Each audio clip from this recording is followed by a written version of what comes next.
initially, experience was the luxury good when I was at Tough Mudder. Like, what is the experience that I can have that's going to allow me to flex to other people to show that I am X, Y, and Z? And I think that still is true, but it's shifting a little bit more towards, wellness. What's your sleep score? What's your Whoop? What's your Aura Ring telling you? And how am I demonstrating my dedication to health and longevity?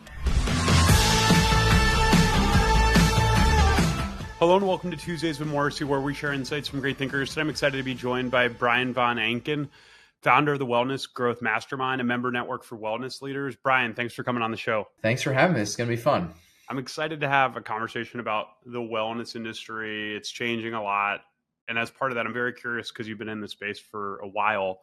How do you define wellness? I mean, it's becoming pretty ubiquitous at this point, right? I think, anybody who sells anything at this point might try to claim wellness. And I think, that's not necessarily a bad thing if we look at everything through the lens of wellness. I know that the way that I currently define it is very broad in the sense of, we have, so we're this member community. We've got representation from companies like Aura, 8 Sleep, Peloton, Headspace. So it's like, not just the wearables, not just the mental health apps, but we've got berries, we've got in-person experiences, we've got food as medicine.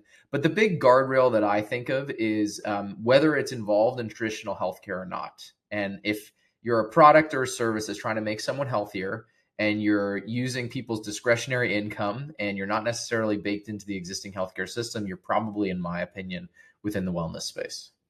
Yeah, I saw a headline the other day on Bloomberg that Welch's Fruit Snacks will be removing artificial dyes, so they might be in the conversation soon.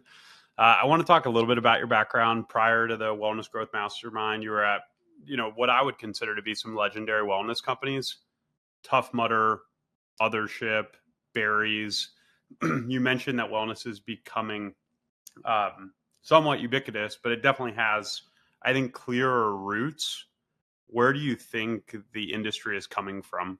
I mean, so I cut my teeth early at Tough Mudder, and we were really at the time cutting edge because, we were appealing to weekend warriors and we were allowing them to give them a space to kind of work out towards, but also to not be too serious and to just, it was a more holistic experience than I think people remember. Yes, it was hard. Yes, it was electric shocks and all sorts of stuff. One of the funniest things I think about with Tough Mudder, which you'll appreciate, is we used to have an obstacle called Arctic Enema, which when you think about it, it was just a cold plunge. And it's so funny that like not so long ago, like less than 10 years ago, this was like an obstacle to be feared.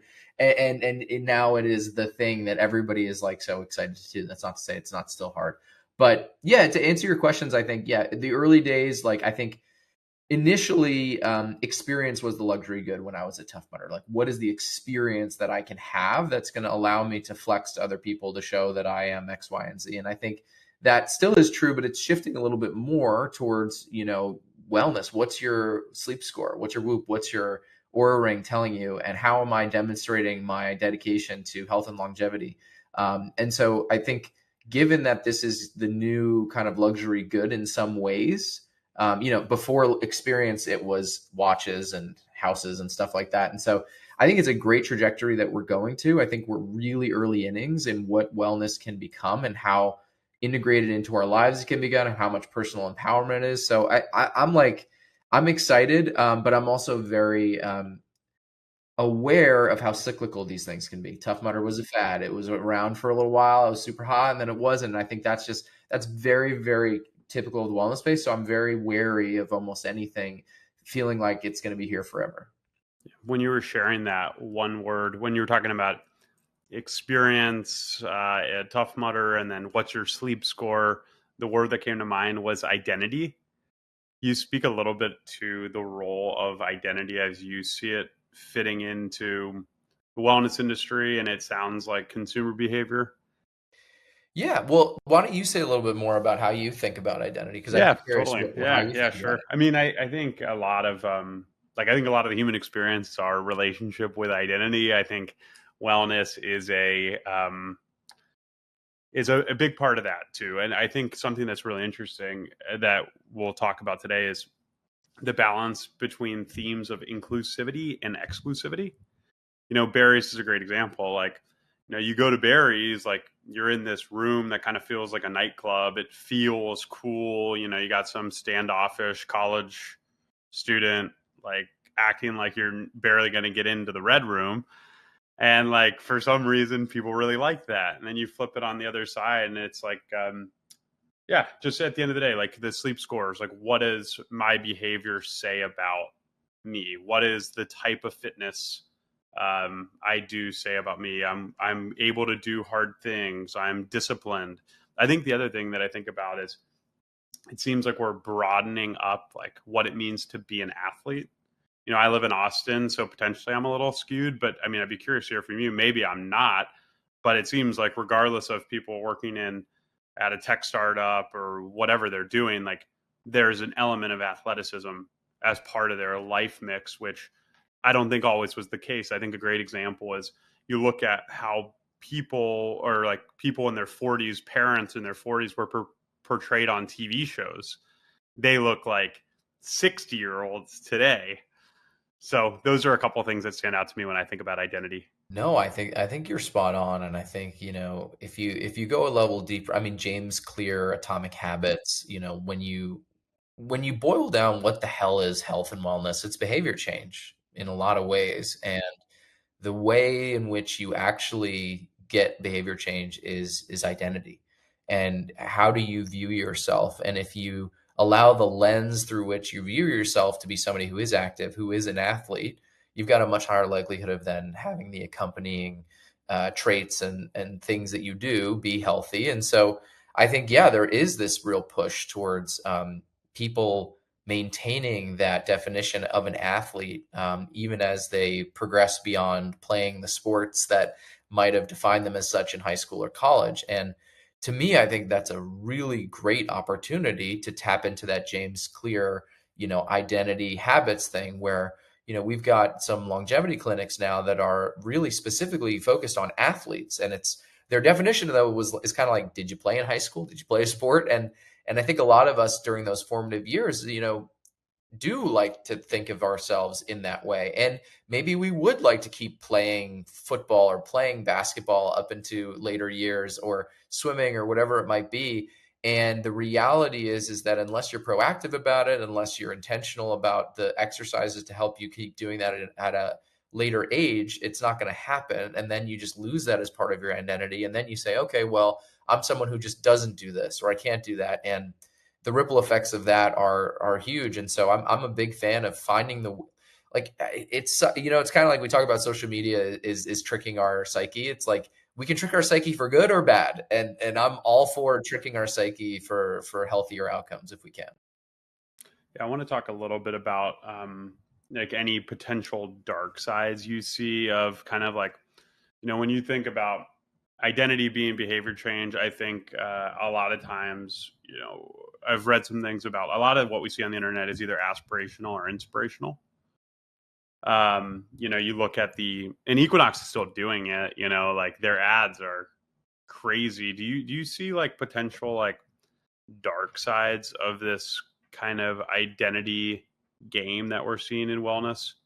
I think I could see a scenario where it'd be like you're creating, a sense of lack and then providing this solution. If only get one more wellness membership, then maybe your reality will be talk a little bit about that. Totally. I mean, listen, I think the first thing that's important to point out is that there's going to be dark sides or imperfections to anything, right? And so I think that, yeah, there are going to be instances of, putting, kind of too much, like going too much into the wellness space and feeling like you're overwhelmed and I'm only whole if I meditate and then I cold plunge and then I work out and then I have friend time. And it's like, nobody in real life has the ability to do any of that. But just like, I think from my perspective, it's more, I think of it through the lens of like, okay, it's not perfect. There might be some dark sides. There might be some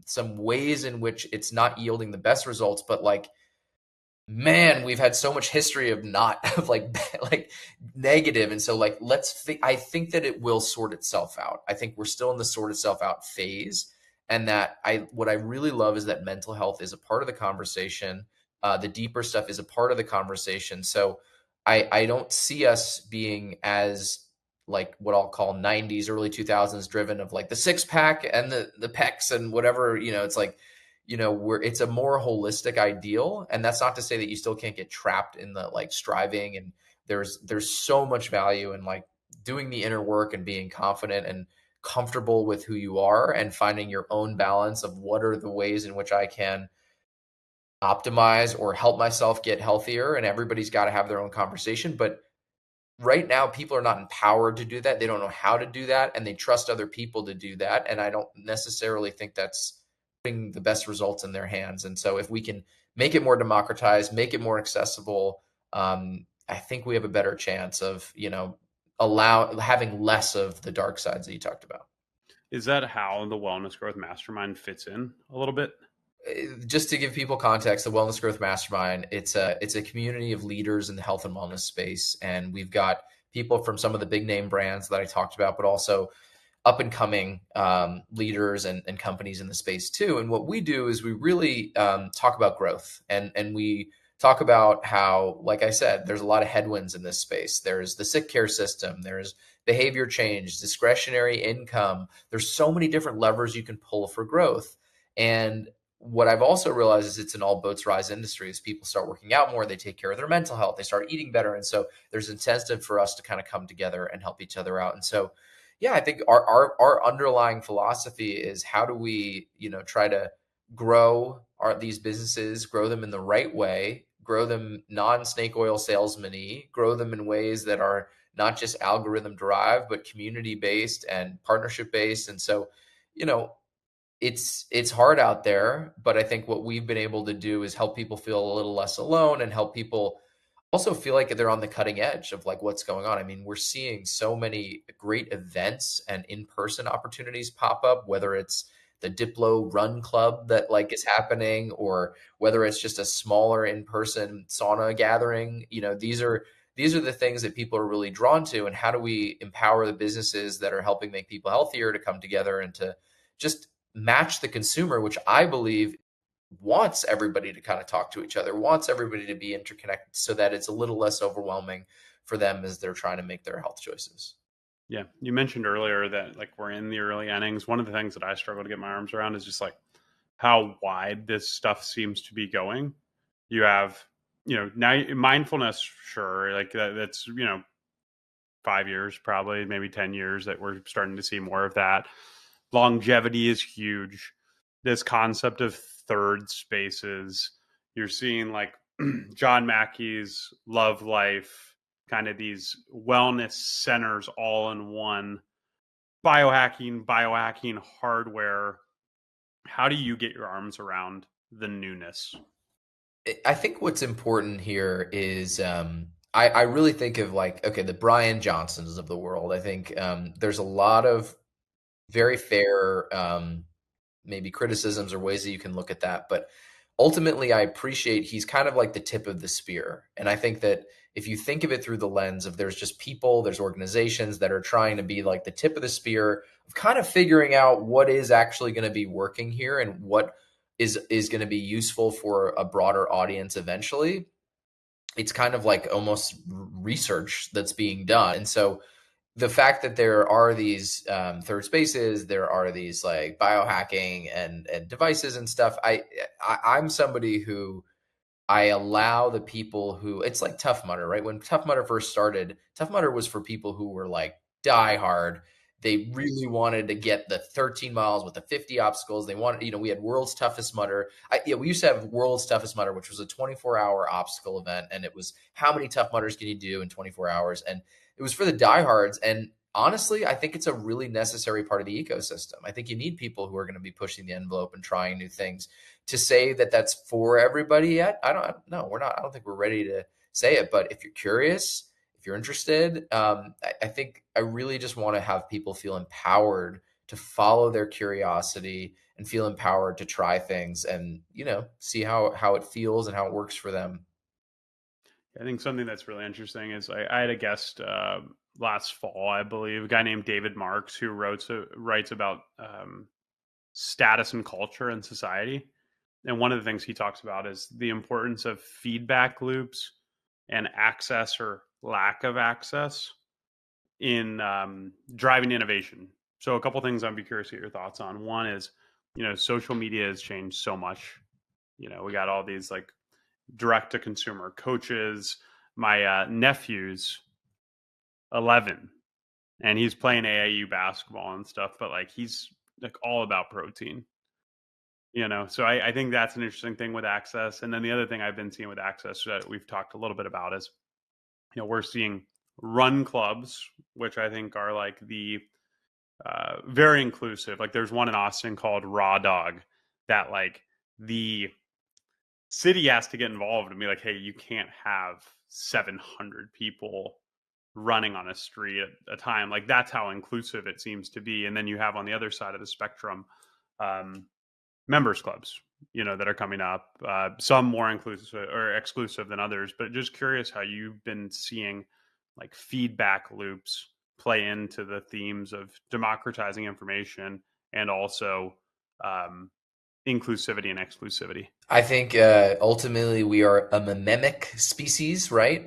So we just the people that you are around and the way and the decisions that they make, you probably have a higher likelihood of doing that. So, it's been said that the best health and wellness decision you can make is to hang out with people who kind of look and act the way that you want to.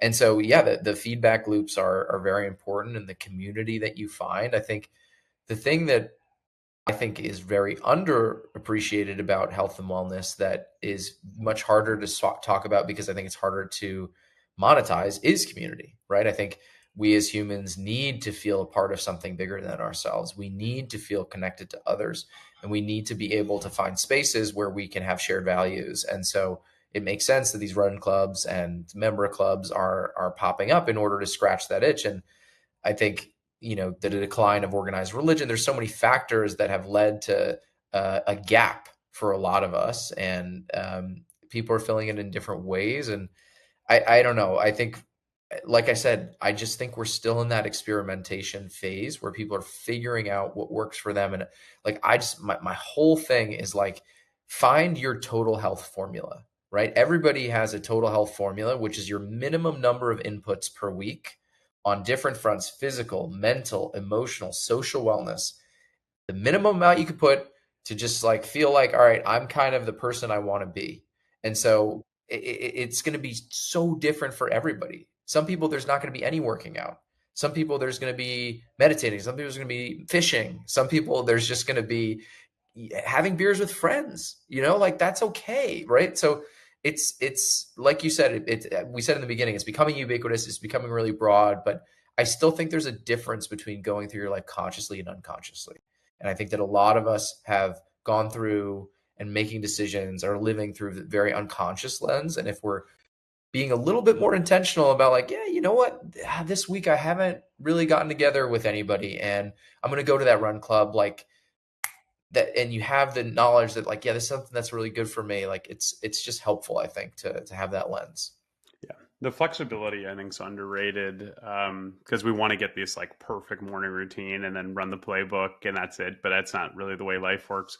I had a guest, Rashika Fernandopoulos is a doctor. He started a company called Iora Health, and he sold that to One Medical, which eventually Amazon bought. And they were one of the first people to kind of flip the script, patient centric stuff. And what he says is like, yeah, like when you think about health and wellness, like you can do a bunch of stuff, but at the end of the day, it comes down to eating real food, which I think it's hilarious that like eating real food in our country is considered dieting. Moving your body occasionally and surrounding yourself with people that you love. Like it's really pretty simple. And I think it's interesting how if you look at the landscape of wellness, it's like you can kind of start to think that you have to do way more than just those three simple things. It's one of the issues with our industry is that it's overwhelming and that people get intimidated and then they feel like they're not doing enough. But, I really think that we're moving in a direction where it is going to be kind of, things are going to be distilled down to the essentials a little bit more, and people are going to feel more empowered to know those three things that you just said. And then if I can do that, then I'm probably good. And But at the same time, we have to look at this not just in a vacuum. There's so much wellness stuff out there and it's so overwhelming, and it's like, man, that's a nice problem to have compared to like I'm drinking like I'm smoking, or like I just like, you know what I mean? Like it's kind of like, yes, it's a problem. Let's get through it, but damn, like we're good. That's a good problem to have. Yeah, it's interesting though. I mean, like guys like Scott Galloway, like will say that like we have a problem now, like with Gen Zs that they're not partying enough, and they're not like cross, like just crossing like strangers' paths enough. And Jonathan Hyde saying the same thing with like his work around the anxious generation about like I've seen some videos that he's posted where it's like as simple as like sending your kid into the grocery store to get a drink by themselves. It's kind of this anti-pacification. It's, I mean, so I'm a new dad, and it's funny you talk about routines. It's like I don't have the time to do a crazy morning routine. I've got my little things that I can do that allow me to feel like I'm taking care of myself the best I can. But as I think about my son and kind of the world and the kind of man I want to help him to become, it is somebody who's comfortable with the uncomfortable, comfortable being resilient, somebody who's comfortable, meeting strangers, having those in-person conversations. And it'll, judging from what I can see, it is going to be an uphill battle, because that's not necessarily what our phones are training us to do, which is where a lot of our training seems to be coming from for a lot of people. Yeah. Yeah. Can you speak to what you've seen? I think like access and democratization is really interesting when you think about this health and wellness stuff. I mean, it's not surprising at all that a lot of the emerging tech is like focused on ultra high end, or not even ultra high end, but just higher end, which is makes sense. It's where the discretionary income is, and oftentimes how cost is amortized. I'd just be curious to see how you're seeing, even though we're in the early innings and there's a lot of new tech and programs with high price points, like how you ultimately see getting democratized for greater and greater impact. I see it as it's going to happen. And you're right that right now there's just a lot of high end out there and it's not accessible. But again, I'm just not a fan of being hypercritical of something just because it isn't perfect yet. And I think that there's a lot of potential for, once things become accepted and people with higher incomes are able to be the pioneers, for lack of a better term, and having it become socially acceptable, then the cost will go down. And I just believe that what's not talked about in this wellness space is all the healthcare dollars that are being spent right now. That if we could start tapping into some of that and we had more of a preventative system as opposed to a reactive system, whoa, we can start getting pretty accessible here. But there's quite a mindset shift. So I think it's not necessarily a matter of that the dollars aren't there or the infrastructure is not there. It's just a matter of kind of reallocating prioritization towards preventative. And if we can, then things can get democratized pretty quick. Are there folks that you're watching that are pushing on that? So there's a company out there called TrueMed, which is helping people use FSA and HSA dollars on, basically you can use pre-tax money to pay for health and wellness stuff. And so that's like early days in that. But there's definitely a lot of companies in my group that are starting to dip their toes in the traditional healthcare system, getting covered by insurance if they can. Like there's a company that does early onset Alzheimer's detection and prevention, and like mitigation, right? So you do the testing for the gene. If you have it, then here's like some coaching, here's some diet stuff, some stuff you can do to help you mitigate what might come later with regards to that. And that's starting to get covered. And so if we can find more opportunities of things to get covered, I think that starts to lay the blueprint for that sort of stuff. But I think at the end of the day, there's such an entrenched interest. It's the biggest employer in the US. And, there's a lot that it will take to fully move that system, which has been tried to move many, many times. So from my perspective, it's less about let's try to blow it up, and to me, it's let's incrementally start to get stuff covered, demonstrate how this could be valuable over time. And then hopefully we'll be able to get ourselves in a position where there's a real argument to be made around kind of reimagining some of the space.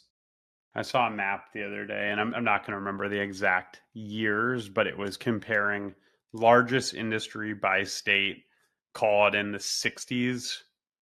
It could have been the 80s. I mean, I don't think it really matters. The point is that in like 2020, like 48 states, like their biggest industry was healthcare.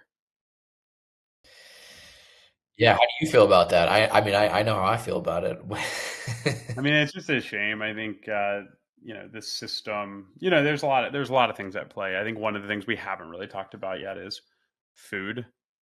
And it gets into like a host of social issues with food deserts and education. But yeah, it's definitely pretty frustrating that we have these kind of quicksand, like, you're not getting the best food. You're like, between foods, I mean, generally like what you consume, right? Like between what the general population is getting from their phones and their food system, it's like not a surprise that the behaviors and then the health outcomes are what they are.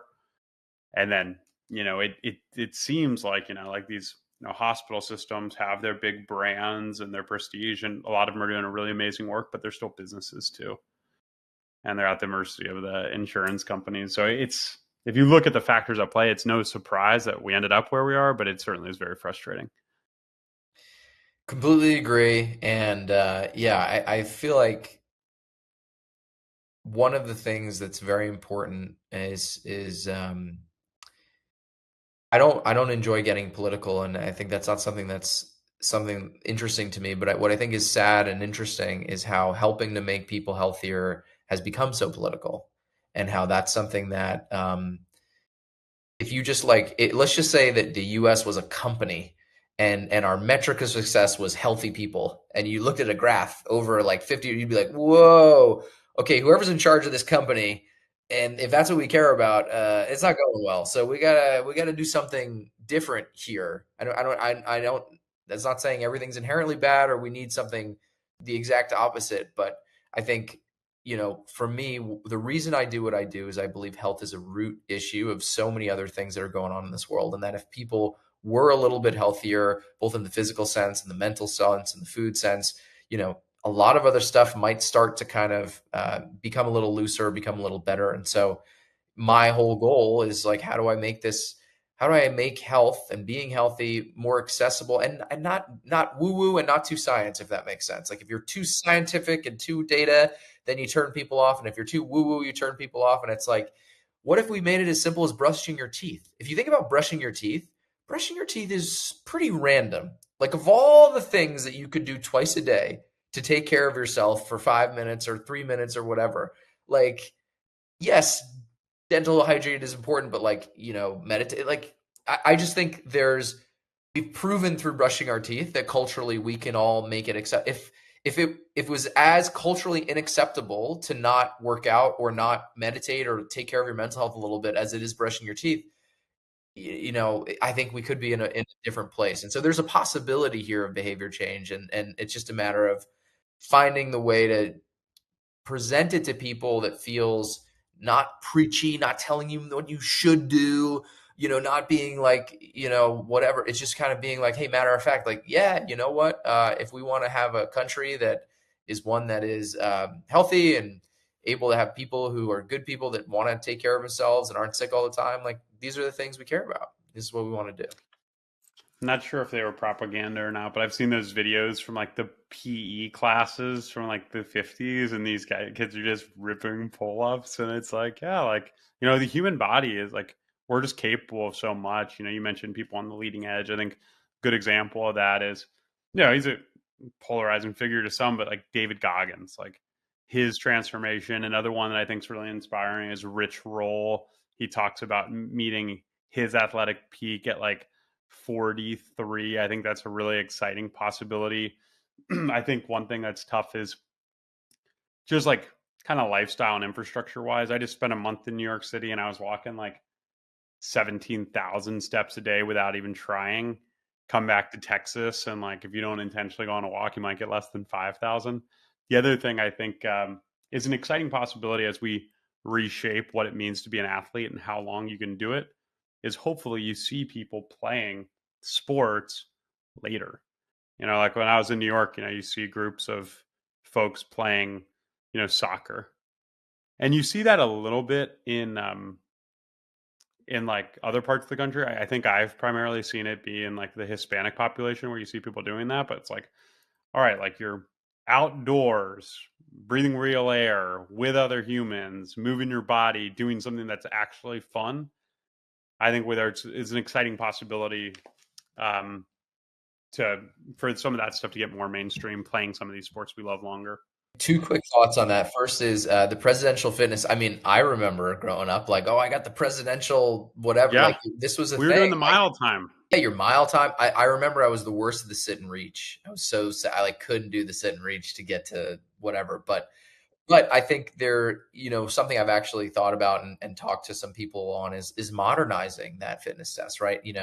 Bringing in some other aspects of wellness and trying to get people bought into it. Cause I think, yeah, if we can instill it in the younger generation, then we've got a chance. And to speak to the kind of conversation around athleticism as you get older, I mean, yeah, I mean, so I just turned 40 and I really love basketball. And basketball is not a game that's kind of made for people when they get to a certain age. But what I've started to do is I realize that if I do Pilates once a week, and it's just me and a lot of middle-aged women, but if that is the perfect complement for me for basketball, because it like takes some pressure off my knees, off my back. I also do some like red light therapy and recovery type stuff. But like, there's ways in which I know how valuable playing basketball is, not just from I'm going to score X amount of points and show people that I'm good. It's the teamwork. It's the, ability, like you said, to be outside, to connect, to bring some competition into your life. It's just so needed. And yeah, I'm a big fan of like, let's get some more adult sports leagues out there and get people moving. And I think that could be great. Couple quick questions on just what you're seeing in your membership. Like when you think about this new tech, one of the things I think is interesting is like in biohacking hardware. I'm curious to see, like, this is just an example to frame the question, but like what kind of technology jumps we'll have. It's kind of like when you when like new TVs come out, they're like, they used to be like thousands of dollars, and then like a year later you can get them for like a couple $100. Like I'm curious to hear which which of these emerging uh, new outlets for wellness will have. Do you think will have staying power? And then if there's any companies that you're working closely with that you're really excited about. I mean, there's lots of companies that I'm very, very excited about. And, I have to shout out Othership just because, for those of you who don't know, it's a sauna cold plunge space that is bringing kind of emotional regulation to the masses, I guess you could say. But they're just basically a space you can go, you can do a cold plunge, do a sauna, you can connect with other people, but it's an authentic space. So I think there's just been such established data points around the banya sauna culture worldwide that I see that having staying power of people wanting spaces where they can get hot and get cold together and connect. I kind of see that having staying power. Something that I've seen that's been even democratized in a shorter amount of time is some of this personalized blood paneling that you can do, whether it's function health or superpower, what have you. There's a lot of options out there now, and I think it's slowly becoming less and less expensive. And I think they're great opportunities for people to learn more about themselves, especially if they're the types of people who enjoy getting data from their Oura Ring or Whoop or whatever it might be. I think that where I'm hoping a lot of this stuff can go is not just getting the data, but turning it into actionable behavior change and having companies emerge that can help you take the data and make it into actionable things in your life. So there's a company in my group called LifeStack, which is basically using your Aura or your Whoop or wearable data and allowing it to, you know, helping schedule your day based on your energy, right? So using the data to then actually put tangible things on your calendar so that what makes sense for you to be doing each week. And so I think that's the companies that I get excited about is, what are the ones that are going to be able to turn this into actionable types of results for people? And then I think another company that I'm excited about that I think embodies a lot of what's going on is there's these new gym spaces called the Monarch Athletic Clubs, which is basically combining a doctor's office, a gym, a personal trainer, physical therapist. They're all kind of under one roof. And I think when you start merging those entities together, the results that you can get in the holistic picture that you can get takes a lot off the consumer to do. And so I think they're doing something very interesting. I'm excited to see where that goes. I'm excited about the stuff like what Function's doing. I have a locally in Georgetown, Texas, North Austin. There's a guy I see that basically what he does is he looks at your 23andMe genetic data, and 23andMe is another combo, but he uses the genetic data plus your health history to make supplement recommendations, which I think is really cool because a lot of times people are getting supplement recommendations from some random person like that may or may not be similar to them. So I think like what's like that personalization is really cool. We almost got away with having an entire conversation without saying AI one time, which is pretty cool. But like, are you seeing some groups? It sounds like that one who's helping you like implement, activities is using AI. Like, are you seeing some other cool stuff? What people are trying to do with AI? Well, you're not going to raise money these days unless you have AI in your name Yeah, or a Othership tagline. AI. So there's quite a lot of businesses that are using AI. I think, yeah, it's something that is a need to have right now. When I think about a lot of the brick and mortar businesses, I'm not necessarily seeing as much of like the tangible, this is how it's going to be used today and going to make people's lives more better, make their lives better. It might make it slightly more convenient or like, remind people about their birthdays or whatever it might be better. But like, I think where it really does come into it is on the healthcare, genetic, blood testing, Whoop data. There's another company that just joined that is it's not public yet, but they're going to have a wearable that's on your teeth and it's measuring saliva. And so I think what I'm seeing is, like I said, there's all this data, and then who's going to be able to like loop it all together to be able to give you the actionable so that you're not overwhelmed and be able to actually create behavior change. If you had a message for consumers that might be, like if you like the average consumer who's trying to figure out where to deploy their wellness energy, or wants to know what kind of leaders in the industries are thinking, like what would a message you'd have for, consumers and amateur athletes? Well, I have to start with the billboard question, right? Like, what would you put on a billboard? My big billboard question is know yourself and have fun, right? So I think the biggest thing is to understand yourself, understand the things that you're interested, understand the things that you respond to, and then have fun with it, and not put too much pressure on it, and make sure you find levity in this whole process. Because for us to pretend that anybody has the answer on anything is preposterous. And if we can just follow the things that are interesting to us. And I would guess I would just, rather than being like, hey, like do a supplement or whatever, it's more like the thing that you're even a little bit curious about. I'd encourage you to pull on that thread and just see what that is, whether that is meditation, whether that is supplement, whether that is longevity. Pull on the thread. And there's feel free to reach out to me and I'll connect you to the right companies in the space. But you know I think you probably want to read, if you're interested in the business of this space, you can read, or Wellworthy is a good newsletter that gives you like updates on things that are happening in the space. Fit Insider is a good newsletter to get people in the know.